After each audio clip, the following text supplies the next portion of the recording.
Welcome back. Let's continue our chapter number 1 and we arrived to the section recursive functions. We will talk about recursive functions, their types and rules. So what is recursion? And why do we learn recursion? Recursion is when one function calls itself directly or indirectly. Okay, when there is a call to the same function we are writing the definition for. So why we learn recursion? Because this is a new mode of thinking, somehow a powerful programming tool. This is powerful, yes, and it is used in many paradigms, especially divide and conquer. Many computations are naturally self-referential. For example, a directory contains files and maybe other directory, which in turn contains files and other directory. So this is a recursion. This is a form of recursion. Euclid's GCD algorithm is a form of recursion, we will see. Quicksort algorithm also is a recursive algorithm. And finally, and most importantly, linked data structure present a form of recursion and are best solved using recursion. So since this course is mainly about linked lists, we are obliged to revisit recursion. So let's continue. Recursive functions. A recursive function definition. Inside its definition, a recursive function has two parts. The first is we call the base case, one or more base case, and one also or more recursive case. But we have to have these two parts. Okay, what is a base case? A base case is the input or inputs for which the function produces a result trivially without recurring. So in this part there is no call for itself.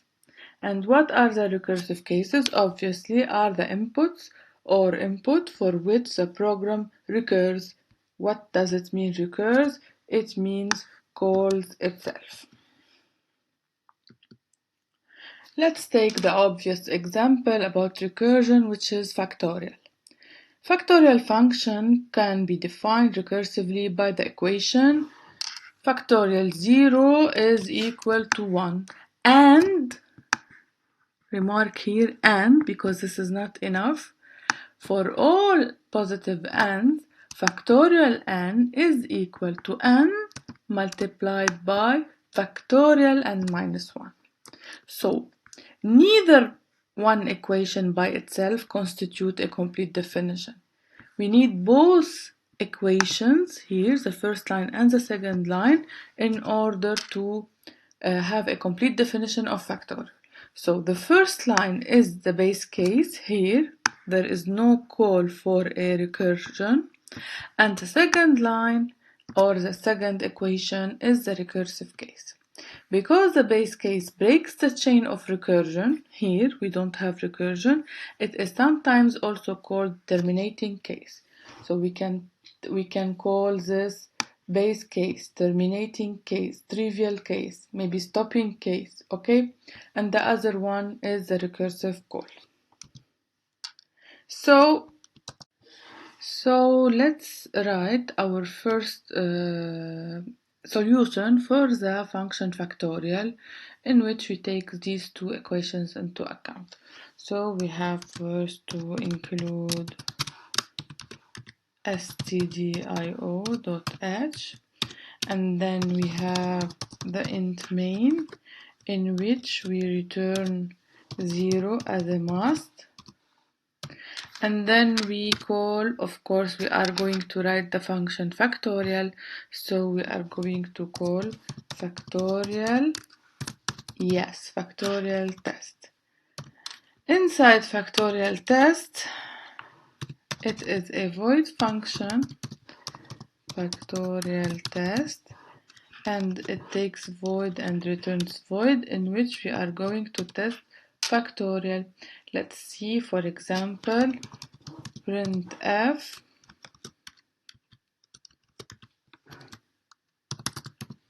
factorial 5 is equal to factorial 5. Semicolon, and now we have to, for example, write factorial. So what does factorial do? It returns the factorial number of a given number. So it returns an integer and it takes an integer. Let's call it n. And here we begin always with the trivial case, with the base case, because the base case is the stopping case. I don't want to forget it. It's the easiest case. Always it's the easiest case. It's the case in which I don't want to work anymore. So we are lazy persons. We don't want to work. So we begin with the if lazy condition. What is the lazy condition? If it is a 0, then what? Return 1. If n equals 0 between parentheses, what do you have to do? Return, the answer is 1. After an return statement, we don't do an else, because of course this is an else. If we are in the line 6, this is because we didn't enter if. Because if we entered if, we would have returned, so we would not exist anymore. So if we are in the line 6, this means else. After a return, we don't write else. So else, what do we do? We return what? We said n times factorial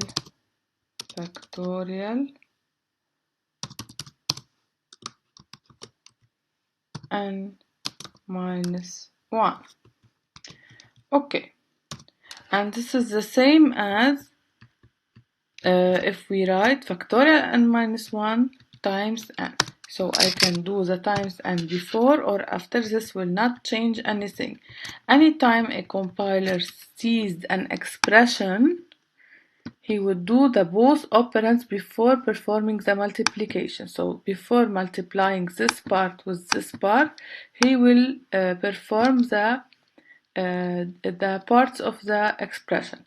Since one part of the expression is a function call, he will perform this function call before he does the multiplication. So return factorial n minus 1 and then multiply it by n, and then so call factorial n minus 1 and then multiply it by n and then return the answer. Let's see the memory state of this example. So I have here my screen and my keyboard, and I have my main function. What shall I do? This is the main. I have here factorial test. Yes, in this order. I begin with the main calls factorial test, and then inside factorial test I have variables, I have locals, but they are not named, so I have the value 5 here. Okay. And then factorial test calls factorial, and this is the most important part. Copy and then paste here. Factorial test calls factorial, and here it calls it with the value 5. So factorial has a variable n with the value 5. And now we begin executing factorial. If n equals 0, is n equals 0? No. So I skip the if statement, and then directly I go to return factorial of n minus 1 times n. And here, as I told you, I cannot return unless I evaluate this expression. I cannot evaluate this product unless I evaluate both operands of the multiplication. So n is easy, I have it already, it is 5. I have to evaluate the call to factorial n minus 1.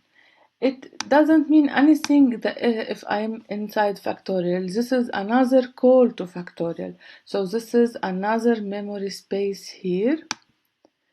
Another memory space called factorial. So this is factorial again with its own n. And what is the value of the parameter? What is the value of the argument now? N minus 1. So I am passing to another factorial the value of n minus 1. This is n. N minus 1 is equal to 4. So the new factorial n will receive the value 4. Of course, I have to repeat the same process because 4 is not equal to 0. So again, I am calling another factorial. Remember, they are not dead yet. None of these functions reached its end. So here, the new factorial receives the value 3, and it calls another factorial which receives the value 2. It's still not 0. It calls another factorial which receives the value 1, and again it calls another factorial which receives the value now here 0. And it is only here that in the process of evaluating and executing this code, I will enter the if this time. I will enter if n equals 0 because n is equal 0. And what shall I return? I will return 1. So this function will return to the previous one, to the one that called her, the value 1. Let me insert an arrow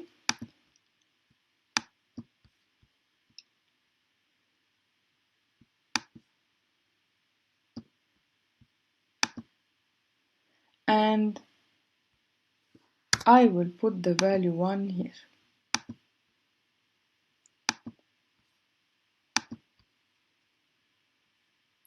Okay, why was factorial waiting for the value 1? It is the value of factorial n minus 1 here. N is equal to 1. N minus 1 is 0. Factorial 0 gave me back the value 1. And we have to remember, let's take the x from exercise 4. We have to remember very well that after returning a function dies. Do you remember that? So this factorial dies and returns 1. What shall I do with 1? I have to multiply 1 with the value of n. So I multiply this value by this value. 1 times 1 is equal to 1.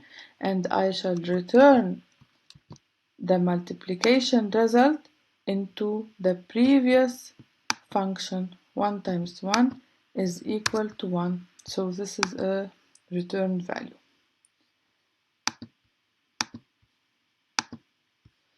The same thing happens here. After returning this factorial will die. So I will take this x, I will take this x and I will also copy it here because this factorial died, and before dying she gave me this value. I multiply it by the n of this factorial to get the value 2 and to return this value to the function that called this one. So 1 times 2 equal 2, and this is the returned value, and also this function dies.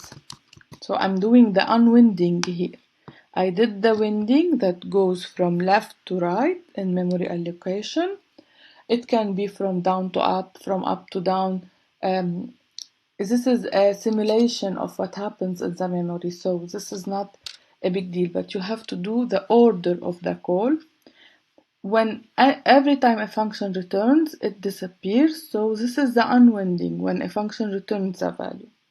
And here I multiply 2 by 3 because this n is still equal to 3, and I return the value to the one who asked me this favor, so I return the value 6 here, and I will center this value again so that you can all see it. And then after returning, a function always dies.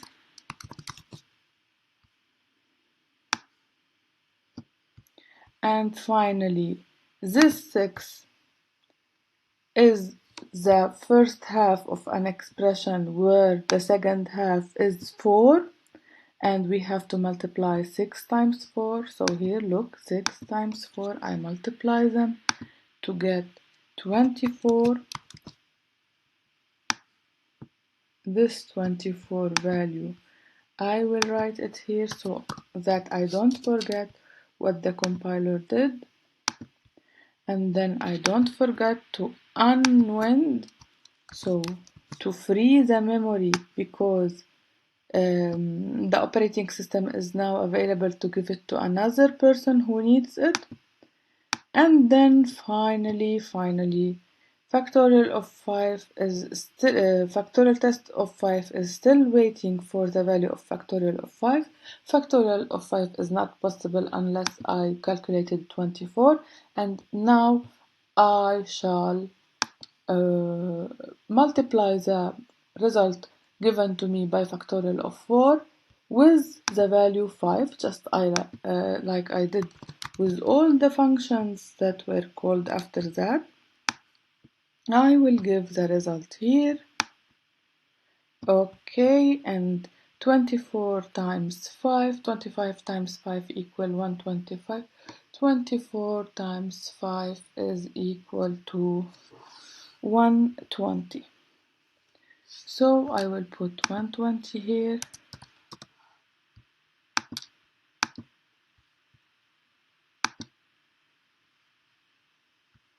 And then this function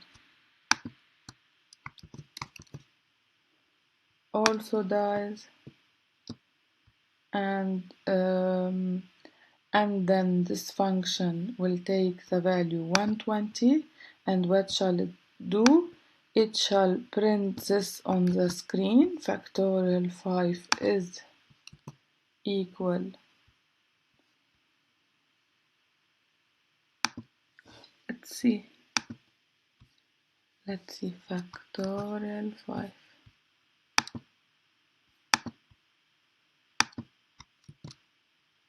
Factorial 5 is equal to what? 2% D120, 120. So this will be posted on the screen. Let us run here to see what is the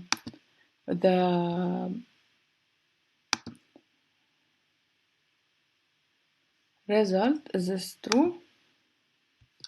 Okay, factorial 5 is equal to 120. Let me add here a \n. And as you all know, the test function must test different cases. So let's test, for example, factorial 0.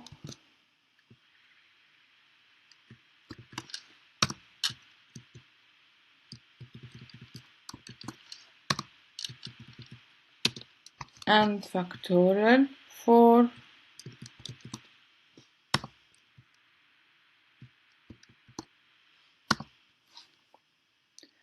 And so on.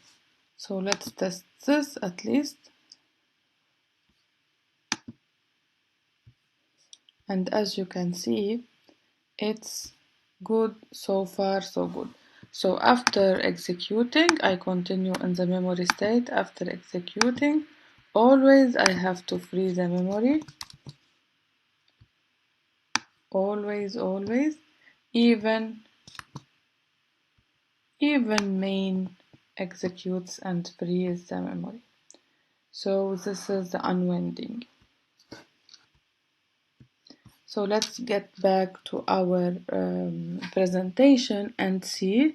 This is exactly what we have written, except for there is another case if n is negative. So let's add this. So here let's add the case if n is negative.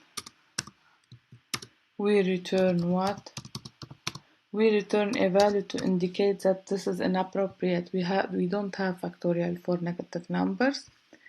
We can skip the else because of course after a return there is no else. So and then if n is 0 and then etc. And here I can extend my test to see what happens now with negative value. Calling minus 4. So now I have to run. And then I have factorial minus 4 equal minus 1, which is my first base case. So basically here I have two base cases and I have one recursive call. I may have only one base case, two recursive call, two base cases, two recursive call, but at least I have to have one base case and one recursive call. So here is the test, and here is the main, and here is our program complete. Next, we will talk about the type of recursions. As type of recursion, I have two types of recursion, the direct recursion and the indirect recursion.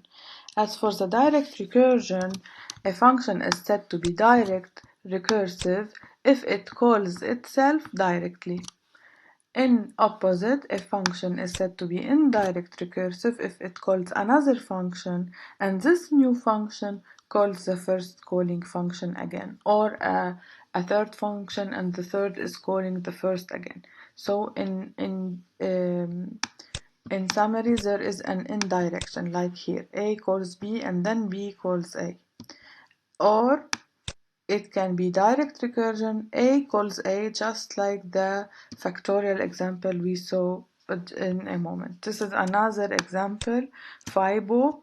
It has a base case and it has a recursive call. Inside the recursive call, it calls itself twice. In an addition expression, there is twice a recursive call. This is a direct recursion. Another example about indirect recursion is the following code. I have func1 that calls func2, and inside the definition of func2 there is a call to func1 again. So this is an indirect recursion.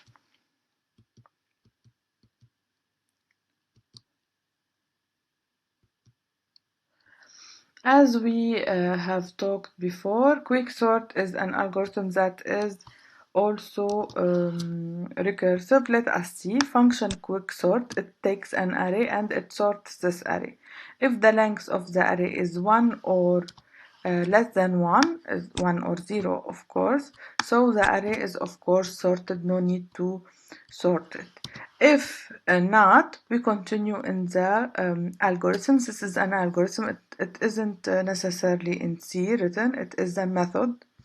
Okay, so you select and remove a pivot. You take any pivot from the array and you remove it from the array. And then you create two empty lists or two arrays or two sets, etc. One you call it less and one you call it greater, and as you can see, for each x in the array, if it is less than the pivot, then you add it to the list less, else it must be then greater strictly than the pivot. You add it to greater, so you have at the end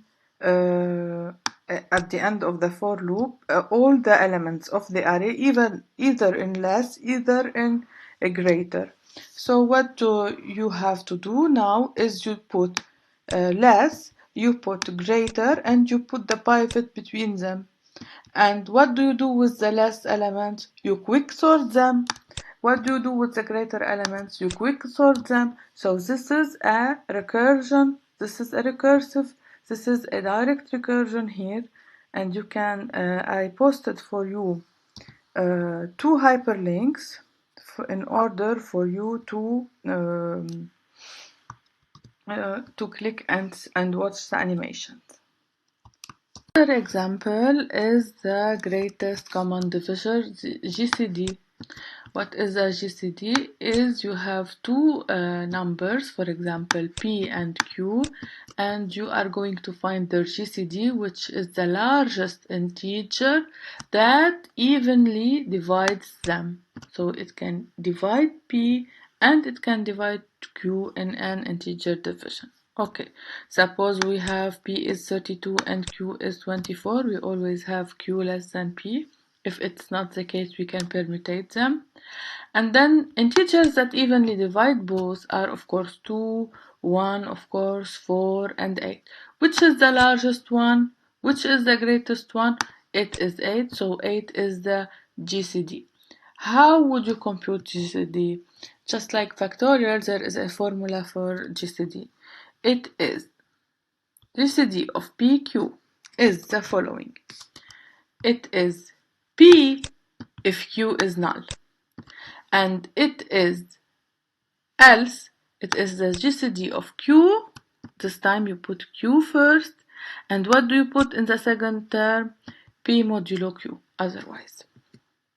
So, where is the base case? This is the base case because here you don't have a recursion, and this is the reduction step which converges to the base case finally, because finally you will reach P, you will reach something modulo something else which is 0. So let's take an example, GCD of 4032 with 1272 is equal to GCD of 1272 with 4032 modulo 1272, which is 216.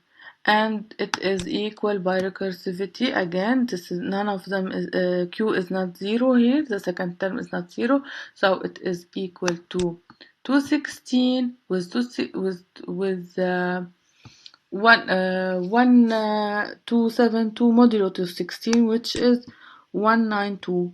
And again, it is 192 with 216 modulo 192, which is 24. And it is 24 with 192 modulo 24, which is 0. Here we reach a base case. So it is what, in case of base cases, we return P. It is 24. Can we write this? Of course we can. We will do. And we will remove factorial. We will put GCD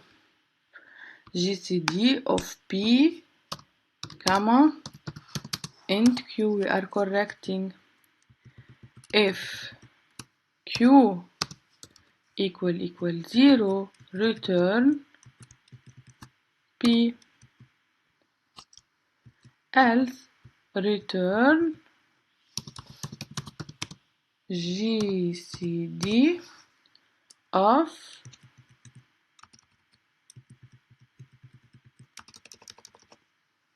Q, comma, P modulo Q. As easy as this. And here we remove this. We put GCD test. And we want the GCD of 4032 with 1272.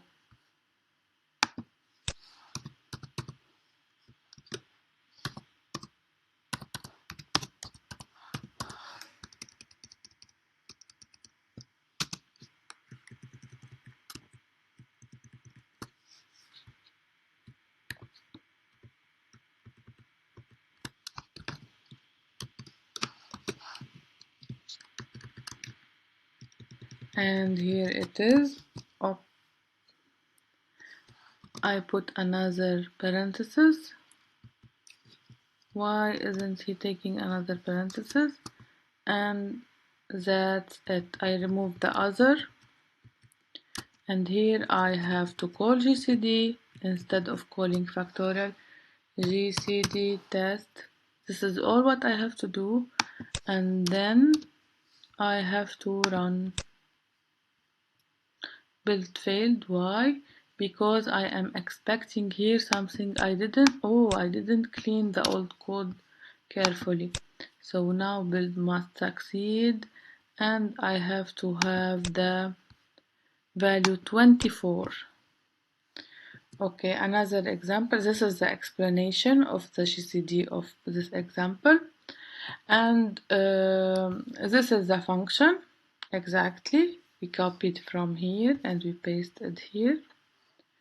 And in this function, of course, you can identify the base case and the recursive call, which is also the reduction step, because in this step, the thing is that you must converge towards the base case. If this is not the case, you have a program that will diverge.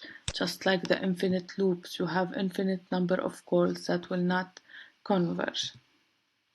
Now let's talk about tracing the recursive functions. I have already given you an idea about tracing when I draw the memory state of the function factorial. There was the winding part and there was the unwinding part. What is the winding part? It is the recursion when the recursion heads to the base case. So, for example, when A calls B, B calls C, and C calls D. Here they have all the same name. For example, let's take the memory state here.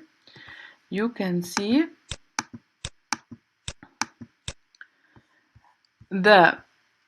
let's insert an arrow so that you can follow me. This is the winding. Can I write here inside the shape? If I can write, I will write winding.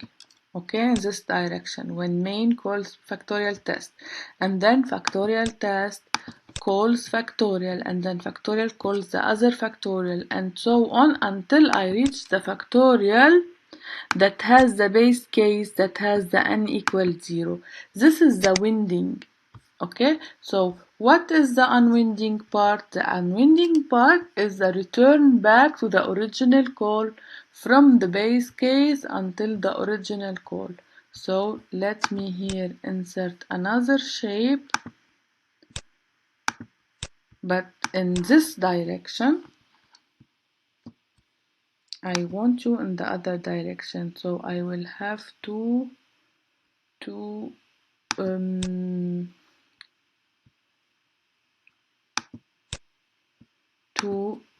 reverse you, to flip you. You are in the other direction now, and I will change the color. So the blue arrow, I will change also the filling. So now I have a blue arrow, which is the winding part from the first factorial call until the last factorial. Let me say that here is the winding part.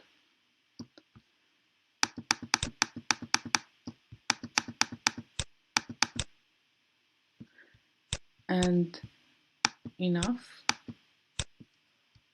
And this arrow is the comeback, and I will say its name is unwinding.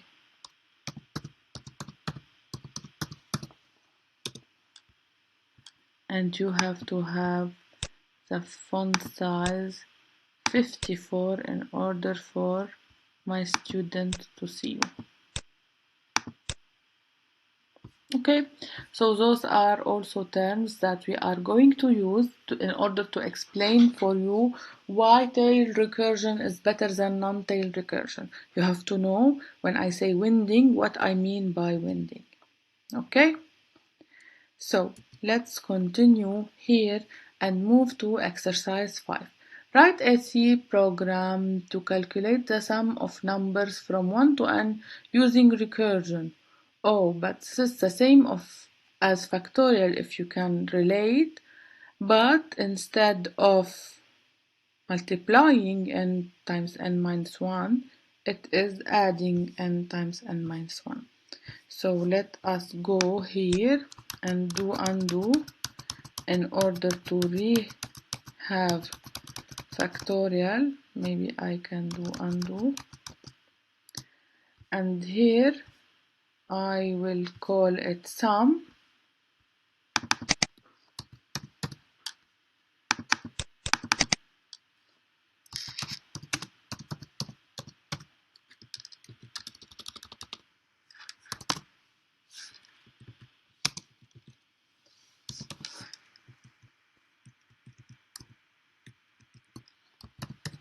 and I will convert all the names.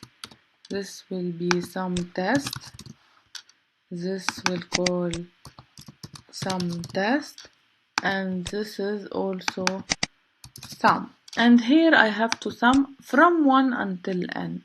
If n is negative, I have also to return minus 1. This is not possible. This is not possible to sum from 1 until minus 1. If n is 0, I return 0.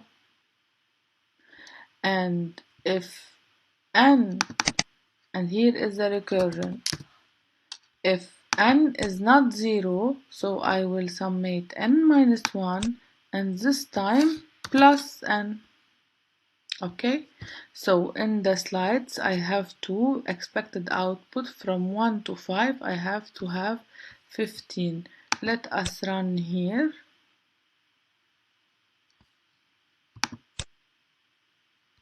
And sum 1 to 5 is 15. So this is our exercise 5. Exercise 6, write a C program to count the digits of a given number using recursion. The test data is the number 50, and the expected output is that the number of digits in the number 50 must be 2. Of course, the 5 and the 0, 2 digits. So let us solve this question. Number digits test. It will be responsible of the testing of our function, and of course maybe here I have to print f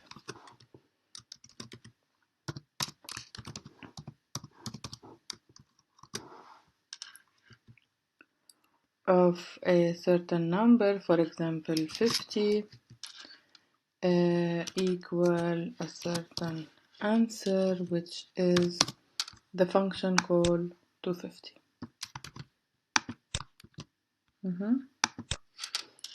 And let us put a backslash n here, and let us write the function number of digits. Number of digits, it will take a number, of course, this is the input, int n. What shall it return? So I have to stop here before the function name. What shall it return? Also an integer, because it will return the number of digits inside this number. So if this is a negative number, I don't want to count the digits, okay? This is an internal answer. If I answer minus 1, this means I don't want to return the number. So this is a base case that is, when you learn exceptions, you will handle it with exceptions. So this is out of the scope of our program. If this is, what is the base case? How many digits there is in a 0? You have to take your decision. What is a recursive case? The recursive case is, let us see. What is the recursive case first? The recursive case is if you have a number, then you divide it by 10 and you see if you still have a number, so you have counted one digit. So if it is not null, divided by 10, this is counted 1. So return 1 plus 1 plus number of digits of what? Of n integer division by 10, because n is integer and 10 is integer, so this will be integer division. So without the comma, without the decimals. So if n is 0, you have to return there is 0 digits. You don't count 0 as a digit because you have to have a stopping condition. Okay? If you count 0 a digit, this will lead to an additional digit. So let's try this. 50 is 2. But this is not enough as a test. Let's try another example. For example, 150. And another. For example, 2350. 2354. And now, because this is the test, I can enter what I want. Let me test my function.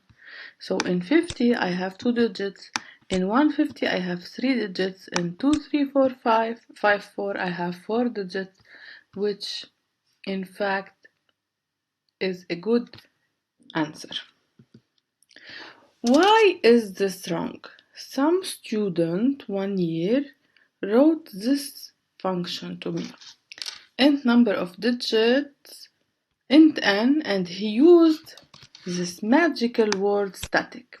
And he insisted that if he created a static variable, it would be a counter that will not take null from one call to another call, and thus it will be incremented. So he is mixing a cocktail between recursive and iterative in a very bad manner.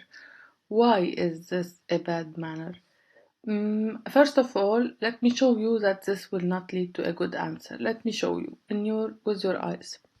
So let's add the static int counter into number of digits. So number of digits, okay, here static int counter 0. I know what static means. It means it will be only initialized once. Static int counter equals 0.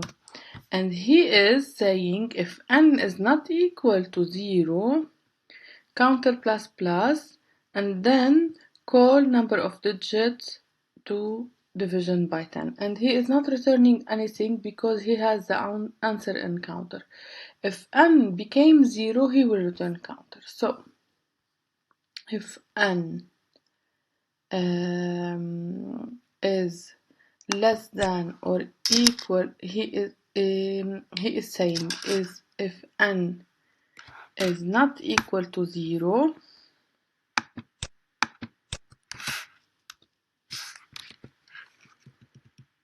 he is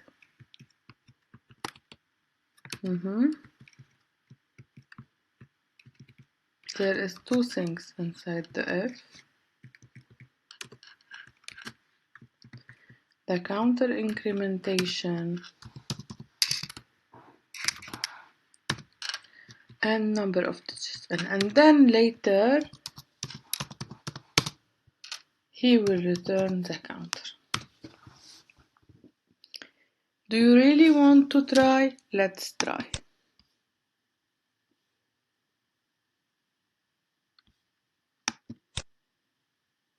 Look with me. The first one is good, but the second one and the third one, they accumulated the value of CTR because in the memory state, CTR is outside the functions. It is outside all the function calls. So the value 2 will stay inside it, and we will add 3, and the value 5 will stay inside it, and we will add 4. So this is very, very, very wrong to use the static solution inside recursive calls, because here, from a recursive call to the next, okay, it's good, but from two distinct recursive calls, okay, no digits of 50 has no relation with no digits of 150. Between those two calls, CTR is still not reinitialized, and this is very dangerous. This is so dangerous. Global variables and static variables are deprecated, very deprecated, because they are variables for all. And this is not good. We want our data to be private, to be protected. Nobody will mess with our data, okay? You don't want your purse or your wallet to be public for everybody to see what kind of paper you put inside it and how much amount of money you have, etc. So this is very, very bad programming habit. Okay, I will delete and I will say this is very, very bad. We reached another section here. We will talk now about what is tail recursion. So we have, as you can see, tail recursion by opposition to non-tail recursion and non-tail recursive function. What is tail recursive function? A tail recursive function has no additional work after the recursive call, except for the return. After the return, you don't have any additional work. You don't add, you don't subtract, you don't divide, you don't do anything, you don't print f. In a non-tail recursive function, by opposition, after the recursive call, there is still a work to do. Example. This is a template for a tail recursive function. For example, this function takes int I, int x, and int y, and returns an integer. And there is the trivial case, the base case here. And in the recursive call, you have return tail rec of something, comma something, because there are two parameters, two arguments you have to pass. Okay, this is fine. You don't, after this call, you don't do anything. This is a tail recursive function. By opposition, this is a non-tail recursive function. Why? Because as you can see here, after the call, even if it was here, even if it was before the call, this is the same thing. Because the expression evaluation will be executed after the evaluation of the call. Whether the addition is before or after, this is called after the recursive call. There is still a work to do, and this is a non-tail recursion. So the question here, why do we differentiate? We differentiate because tail recursion is better than non-tail recursion. Why? Because tail recursion in C, so this is a recursion. This factorial was a non-tail recursion, but so that there is a winding and there is an unwinding. In tail recursion in C, because the compiler knows that the last call will only return to the previous one, which will only, suppose this is a tail recursion, I repeat, this memory state of exercise 1 of exercise 5 was non-tail recursion, but suppose it is a tail recursion, the compiler will know that the last call will return to the previous, which will return to the previous with no additional things to do, which will return to the first calling function. So what does the compiler do? The winding of the tail recursion will be direct from the last function to the first function directly, because the compiler is smart enough in C to say this is a tail recursive function, so why waste my time to jump from one to the previous? I will jump from the last to the first, and this is a very time gaining trick in C. Maybe in Python it does not exist, this trick, okay? Maybe Python is not tail recursive optimized, okay? So that's why we differentiate between tail recursion and non-tail recursion. But you must know that not always we can do intuitive tail recursion functions, and often in order to do tail recursion functions, we have to add additional parameters into the function. So example, or not an example, let's state the goal here. The goal of the tail recursive function is to, in its simplest form, is to return the answer that we have accumulated throughout all of the function calls in the last frame. So we have accumulated an answer from frame to frame. So the goal of tail recursion is to return from the last frame to the first one. Exercise 7. Is the following code a recursive, a tail recursive function? What do you think? Which function are we talking about? We are talking about the function print. Is the function print a tail recursive? Let's see the recursion. Where is the recursion? The recursion is here. Is the recursion is the last thing we did in this call, in this recursion? No, it's not the last thing. We did a printf after that. So the printf is an additional job after the recursive call. This is a non-tail recursive function. How do we execute this function? This function is executed as follows. Print n. If n is less than 1 strictly, we will return. If not, we will print n minus 1, and then we will printf the value of n. Okay, so if n is equal to 0 or less, we will do nothing. If n is equal to 1, for example, we will call print n minus 1, and then we will print this one. So how do we start? Here we are starting with 5.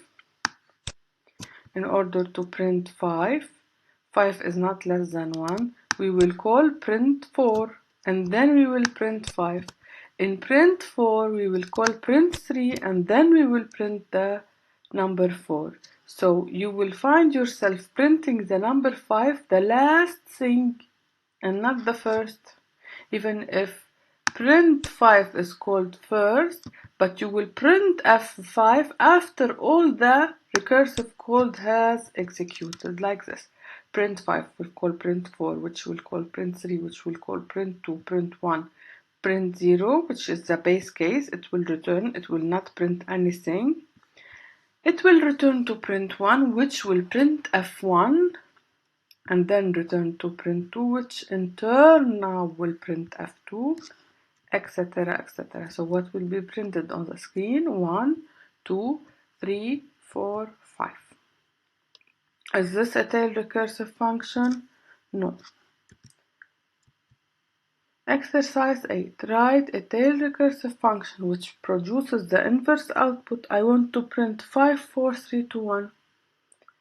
This is very easy. You have to print fn and then call print n minus 1. You reverse the order of the calls.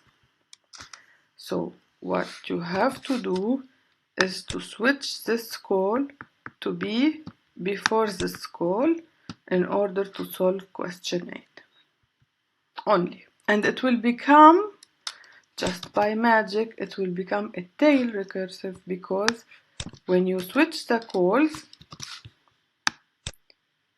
the recursive call will become the last one. So it will become a tail recursive function. Exercise now. Now we have to write a function which prints on the screen a triangle of stars pointing up. Look the example here. We have 9 stars, triangle 9. The last line here, the baseline of the triangle. Okay. The baseline is 9 stars. Then we have 2 stars less, and then 2 stars less, and then 3, and then the last is 1. So this is very easy. The last line will be we will be printing triangle of 9. 9 stars. So what do you think? Is this a tail recursive or non-tail recursive function by default if we don't do any tricks? This is a non-tail recursive function because the last thing we do is the printf. Let us write this.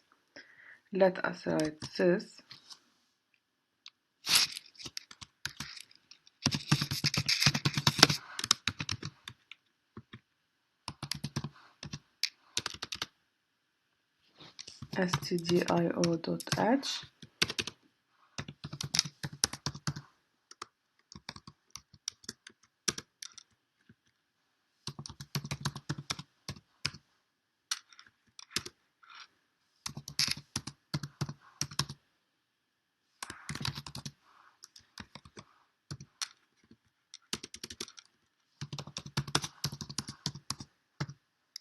void triangle test, which in turn will call triangle and will pass to it the value, for example 9 as in the given. So here it is also a void function. Why is it a void function? Because it does not return anything, it only prints on the screen. It is called triangle and it takes the number of the stars in the baseline, so int n, and it is simple. If there is no stars to print less or equal than 0, so just return, do nothing, quit, don't call yourself anymore. And the else, we don't write it after the return. What shall we do? We shall call triangle, and this time a reductive step with decrementing 2 stars, and then printf how many stars and stars. So how do I print f and stars? I need a for loop to print f n times 1 star. So for I equals 0, I less than n, semicolon, I plus plus, I will have to print and star. Before that, I have to declare the variable I because we are working in C and not C++. So now I will print f what? A star, and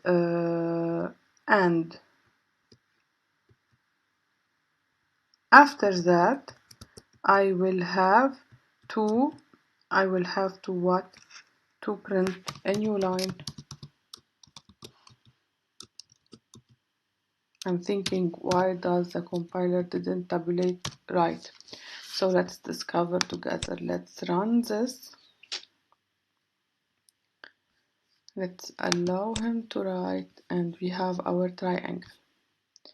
This is exercise 9. Let's continue.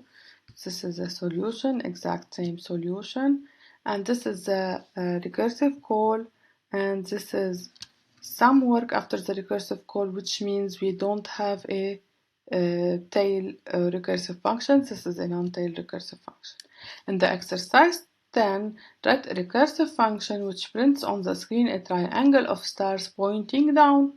So here I can easily take this line, and after I have printed 9 stars, I call myself again in order to print 7 stars, etc., because it must be pointed down. And here we can see that the call to the recursive function is the last one, so this is a tail recursive function. So now we will have to write a tail recursive factorial function, because you know now that a non-tail recursive factorial function is not efficient enough, it is not quick enough, because you cannot unwind directly from the last call to the first call. We want a tail recursive function. So You can use, in order to do that, a helper function. A helper function, what is that? What are helper functions? Helper functions are used when you want to extend the amount of parameters that a certain function takes in. Suppose a function, for example, takes 2 parameters, and if you want to make this function a tail recursive function, you have to accumulate the product or the sum or the average or whatever somewhere.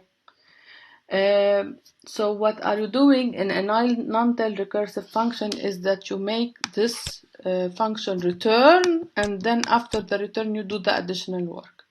But we said that tail recursive are better, so you want to do the work inside the called function and not the caller function. So what you do, you send her the parameters that she might be using in the base case. Okay? Let's see. Helper functions are generally used to make our lives easier. This occurs most often when working with recursion, especially if you want your function to be tail recursive. So helper functions come in to help when you want your function to be tail recursive. Let us remember our factorial, our non-tail factorial function. This is our non-tail factorial function. Okay, so this is our non-tail factorial function, and it was non-tail factorial function because of the star n here.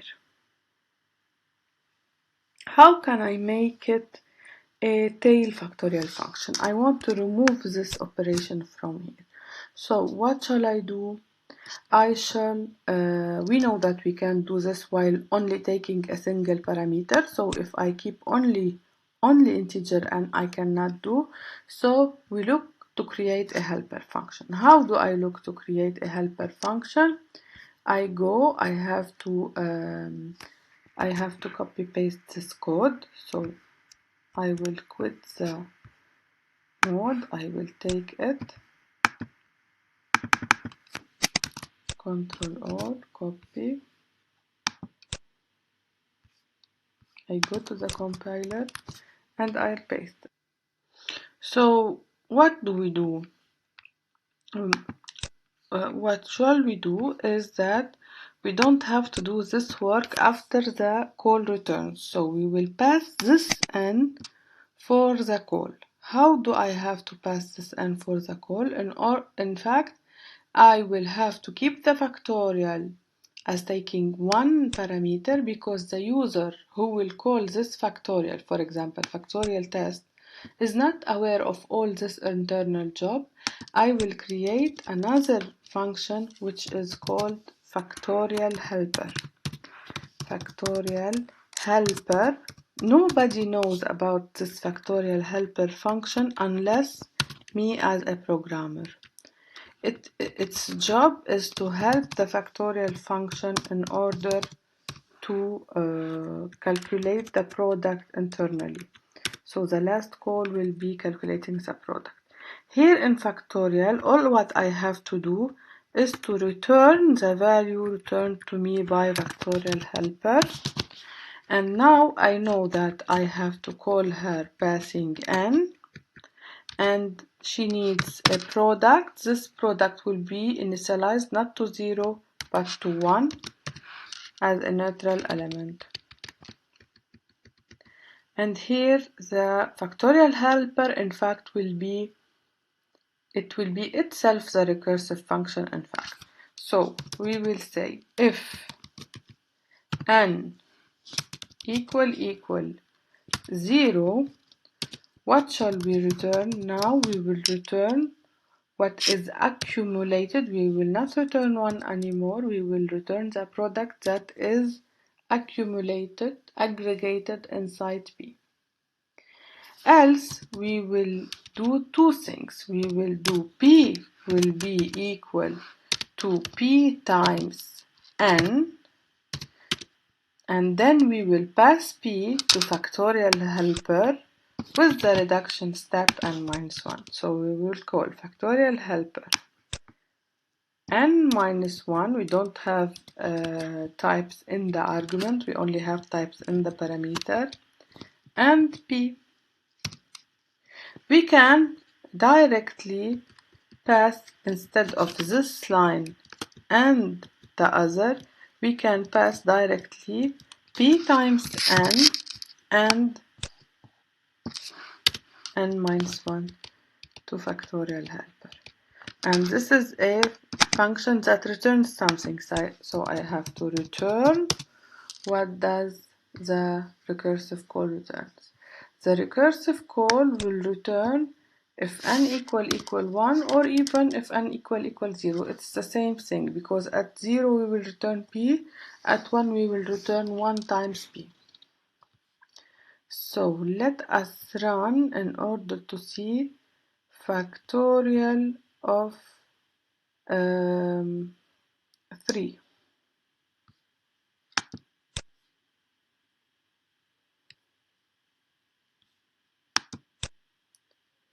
So factorial 3 equals 6 exactly. You should have put here \n in order to see better. So here is our function. This is how we solve the tail recursion. Is this a tail recursive function? Yes, this is a tail recursive function. Look, after the recursive call there is nothing. Remember, n minus 1 is an expression that is evaluated before the recursive call. Also, p times n, they are evaluated before the recursive call, because the recursive call needs their value in order to initialize the local parameters. Exercise 12. Write a program in C to print the array elements using recursion. Exercise 11. Write a program in C to check whether a given string is a palindrome or not. These two exercises can be solved using the same spirit we have used, and adding two helper functions, adding some additional parameters, but I will solve them, but you must know that this is not the purpose of recursion. Recursion is not created in order to solve exercise 12 and exercise 13, because the way we will be solving them, it is like just transforming iterative into recursive by adding the variables that you are using in iterative method inside the loop, you add them to the parameters. This is not the purpose of the exercises. I choose not to solve them, but you can ask me if you want and I can help you solving them later, maybe in the exercise session. We reach exercise 14, which is write a tail recursive function to apply binary search inside sorted arrays. So we have sorted arrays 1, 2, 3, 3, 5, 6, 7, 8, and we have to apply binary search. How we apply binary search? You give me a number and I will tell you if this number exists, I will tell you its index. So it is at index 0, at index 1, 2, etc. If there is 2 of this number, I will give you the index of the first occurrence. And if this number does not exist in the array, I will return -1. So this is what asked for. How do I search binary? This is the method of binary search. You cut the array in half and you see, because this is a sorted array, you see the number you are searching for. Is it greater than the half or less than the half? So you decide in which half you have to continue your search. It's either in the first, either in the second. Suppose this is the number 3 that you are searching for, so it is in the first half. You cut this first half in 2 again, recursively. This is a recursive function. The binary search is a recursive function. This is the exercise. And you see in which half you compare the middle element in order to decide in which half you still have to compare your element, and this is a binary search. So this is the exercise 14. Maybe we will do in the exercise session. And the rule of thumb here is the following. The rule of thumb is that because of the optimization processes the compiler in C makes for tail recursive function so that the unwinding goes faster, much faster than the non-tail recursive function, we can say that tail recursive functions are faster if they don't need to reverse the result before returning it. So let's move to another section now. We have learned until now what is function calls, memory state. We use the memory state in order to understand the recursive functions, and that the calls, even if they are a call, some calls for the same function, recursive calls, they have a new memory in the stack reserved for new variables of this function. And we understand the winding and the unwinding, the direct recursion, the indirect recursion. We also saw what is the tail recursion and how fast is it in C. We will study now the effectiveness of the recursion. The recursion is not a magical word. There are some flaws, there are some pros and some cons, and we will see them now as the last section in this chapter. So, what are the possible pitfalls with recursion? The possible pitfalls with recursion are the following.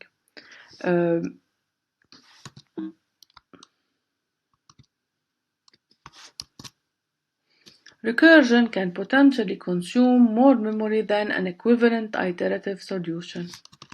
Okay? It can consume more memory and it can take a long time. It may, and it may not. However, you will have to understand when it can consume more memory than an equivalent iterative solution, because the latter can be optimized to take up only the memory it strictly needs. So, by comparison to iterative solution sometimes they reserve only the memory they need. However, recursive solution may reserve more memory more than they need, because they may compute the same thing more than one time. Recursion can take a long time if it needs to repeatedly recompute intermediate result.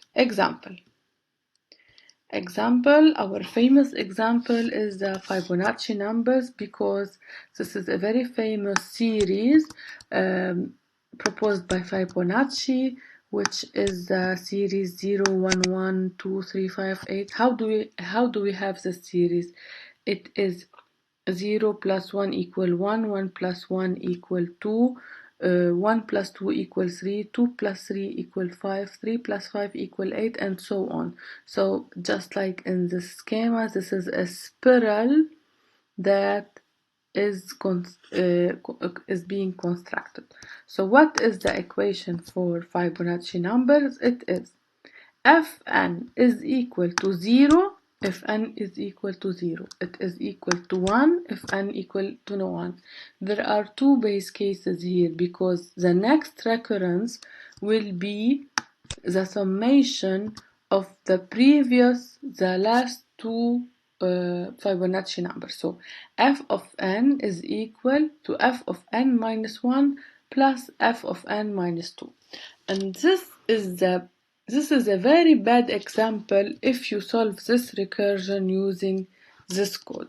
If you just copy paste the code here, this formula here, if you just translate it into C code, you will get this code. If n equals 0, return 0. If n equals 1, return 1. So if n equals 0 or 1, return n. And else, the recursive call will be to return f of n minus 1 plus f of n minus 2. Why this is bad, we are saying? We are saying this is very bad. This is spectacularly inefficient Fibonacci. Why? Why this is spectacularly inefficient Fibonacci? Because it takes really long time to compute, for example, f of 40, which is not a very big number. F of 40, in order to compute it, you must summate f of 39 plus f of 38 But f of 39, in fact, in order to compute it itself, you have to summate f of 38 plus f of 37. Look here, you have, I will change the color in blue so that you now can remark that you are calculating f of 38 twice. One time here in this subtree and the other time here. And this goes for also f of 37, and f of 37 is here calculated, and so on and so on. So f of 39 is computed once, okay, but f of 38 is computed twice. F of 37 is computed 3 times, and so on. We reach f of 0, which is recomputed 165 million times.